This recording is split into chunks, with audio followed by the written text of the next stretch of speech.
All right, let's see what I'm capable of. My flying sometimes is really questionable. Well, actually it is very often, so I'm still learning a lot. But I thought I might as well just comment on my own flying. Why not? So I think for you to know is that I was flying with new stock rates. No, not stock rates. I was flying with new rates. I resetted the Neo on stock rates, and then I doubled all the settings on sensitivity. And then I thought, okay, let's see, because when I fly the stock rates, it seems unresponsive, and then I thought I need to have it more responsive. So I was playing around with the settings, and I thought, let's keep it simple. I'll just keep the stock rates and increase them by twice as sensitive as before, and then see what happens. And this is how I'm flying, and that's what you see right here.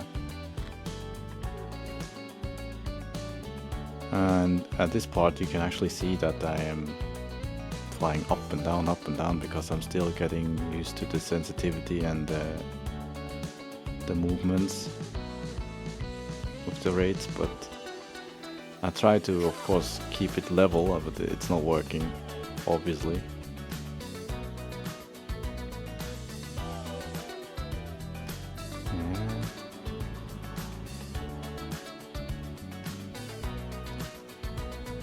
Normally I fly a bit more low to the grass, but because of the grass that has grown pretty high right now, I tend to just avoid it, because otherwise I keep crashing and have to keep picking up the Neo and restart it.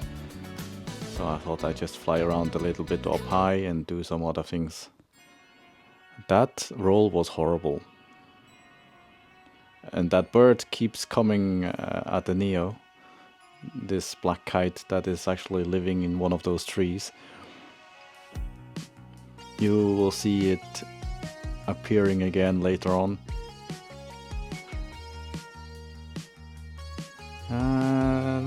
That was just a forward roll or a flip. This was okay, but I don't like the end when it's not a smooth ending. It doesn't flow right, so my rolls are pretty sucky. I do like to fly a little bit like a bird.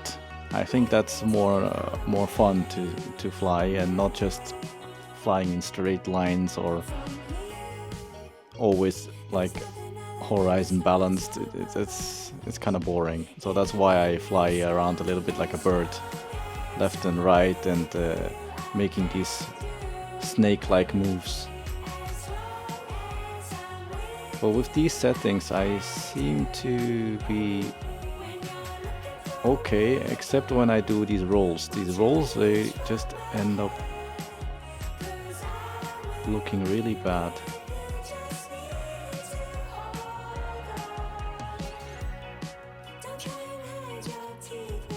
Yeah, and I'm flying through this part. Actually, normally I fly below, just above the water, but I'm not doing that here because now all the branches and leaves are growing and sprouting, and I don't want to end up in the water, of course.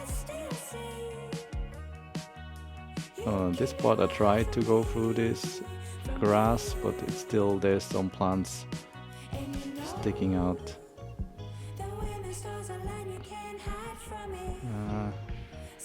Let's see the roll. Oh no, that's a split S. Actually, I found that split S's are pretty easy to do with the Neo. Or maybe it just comes more natural to me. I don't know why, but split S is really useful. Especially when you just want to change direction 180 degrees. And you can make it like a little bit exciting. I'm doing it here, and that's actually quite risky. I'm doing it above the water. And I actually realized later on why the heck did I do it there, because I could have just crashed in the water right there.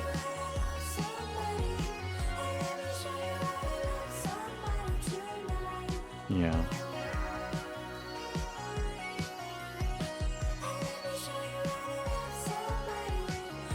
That was okay, because I was still focused on one point. I was not redirecting myself while I was doing the roll. That was so.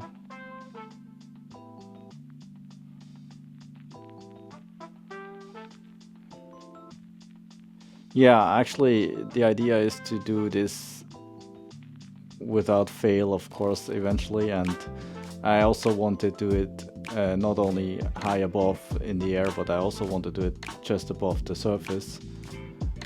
Well, but I'm not doing these rolls just above the surface right now because I just don't feel confident enough to do this without crashing. I really need to be very consistent in doing those rolls.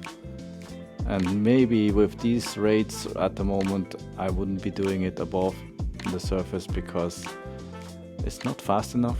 It seems still a bit, yeah, slow. I did increase the sensitivity, stick sensitivity, by a lot. I mean, like I said, I doubled the sensitivity. It means just a slight stick movement does help me to do the maneuvers. I wanted to do that because I don't want to make a full, how to say, a full stick movement to the left or to the right, because I end up getting off course. You know, I don't really have the precision with the full stick movement if I have to go all the way left or all the way right. So I prefer to have just minimal stick movements to do the maneuvers. Yeah, here I'm going back to change the batteries.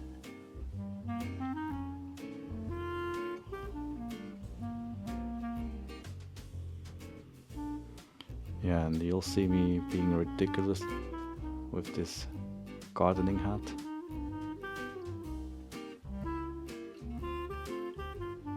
It helps really to keep the flies out of my face.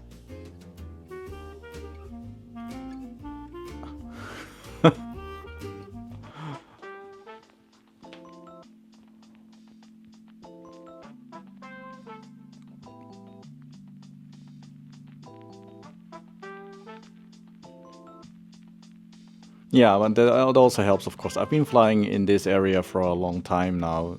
I started practicing there several months ago, and it helps really to know the area. Otherwise, I wouldn't be able to fly through these gaps and things and know where to go inside and outside.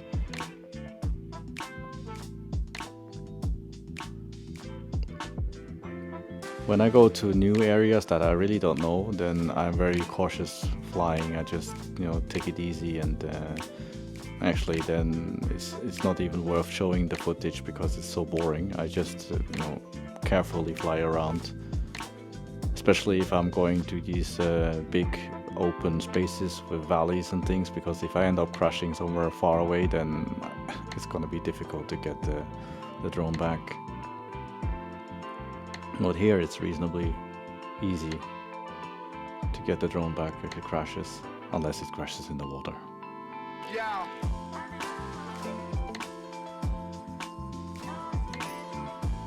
But I'm stubborn. I don't want to stop flying above the water because I think it makes it look more exciting. It is more exciting to fly just above the water because of the water reflection, and also I stay a little bit more sharp when I'm flying above the water.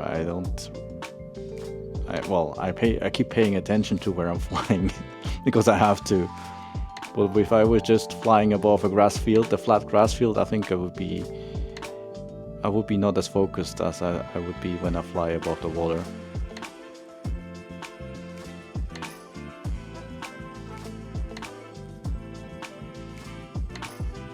Here I'm going through, yes.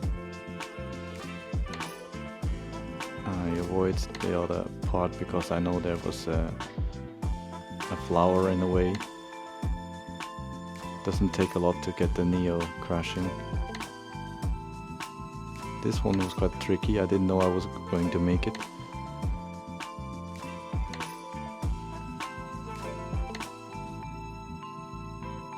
That was a horrible roll. way too fast and too jerky.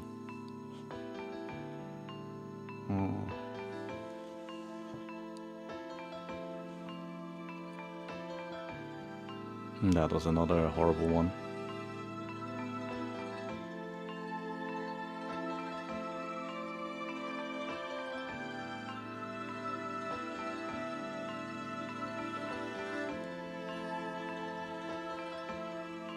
Here I'm taking a small breather.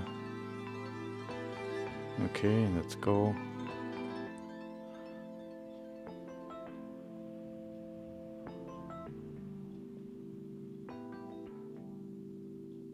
Sometimes when I'm flying and I am super focused, and then I'm really tense, so I need to take like a small breather to loosen up a bit, because I don't know, it happens from the excitement, maybe the thrill, but I just need to take a moment to relax again and not hold the sticks so tightly. And here I'm crashing. Hey.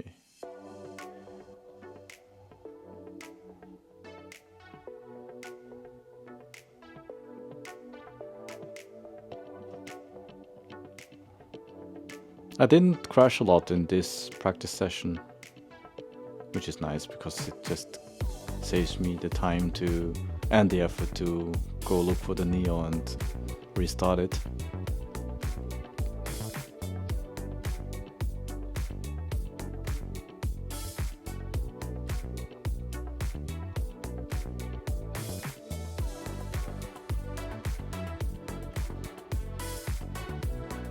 Something I need to practice as well is oh my god, that was a horrible one again.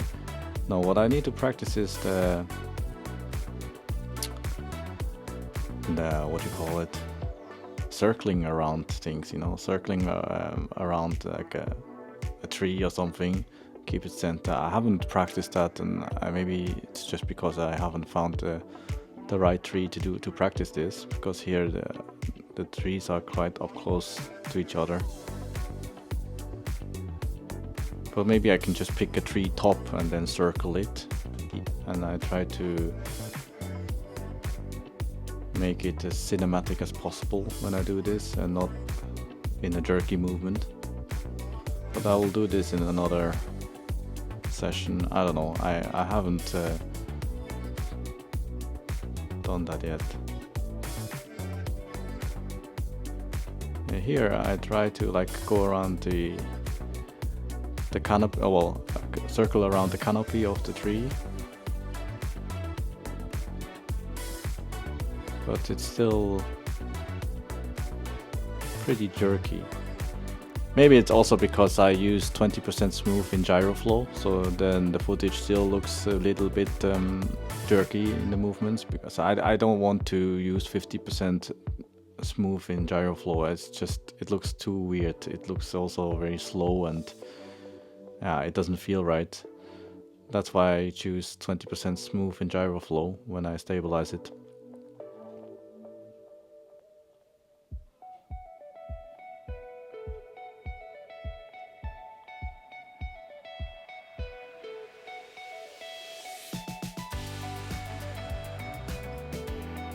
That turn was a bit too fast, that's why I had to correct it to get past the trees.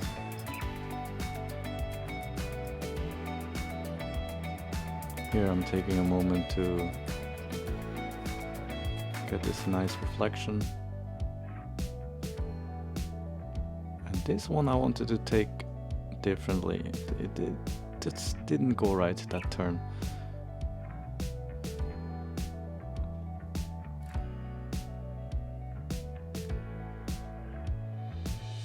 Yeah, we're getting close to my crash into the water.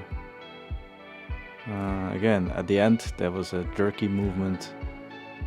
I don't know whether that is the Neo's lack of power to stabilize again at the end. I'm not sure, but I think I can smoothen this out somehow. And there you go. Here I was being an idiot. Yeah. You should have seen me when I was on the sticks. I tried to lift the Neo up and it just didn't, it wouldn't. It was just lacking power to lift up again, and then it just sank into the water. Yeah, that's a painful moment to see.